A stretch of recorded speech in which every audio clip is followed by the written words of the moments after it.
Another day, another life, another time to cook. So, ang lutuan na to karon is knuckle pork, Chinese style. So, nahugasan na ni siya. Then, una, ato na ning butang asin o sili, din tubig, pabukalan na tong 20 minutes. Then, pagkatapos na to pabukalan og 20 minutes, ato na po siyang haunon, hugasan na po na to usab.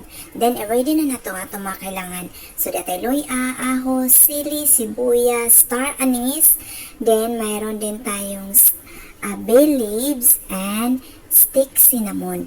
So, mo niya itong mga needs. Then, diapod tayo, kung siya, seeds na white pepper. Then, may white pepper tang powder and black pepper powder. Then, may rock sugar puda and may onion tang sibuyas. Wow, onion sibuyas is a double. So, ilalagay na nato. Then, ang tubig niya is lagpas sa pork belly, ay knuckle pork. Then, then, rock sugar. So, iusa na to lagay kauban sa pagpabukal. Then, magbutang taog salt, 2 spoon of salt. Then, after yan, maglagay na nato to mga powder. So, yan, tanang powder, black pepper, white pepper, and yung seeds ng white pepper. Then, mag-add taog cooking wine and black sauce and oyster sauce. Then, pabukalan na nato siya 1 hour.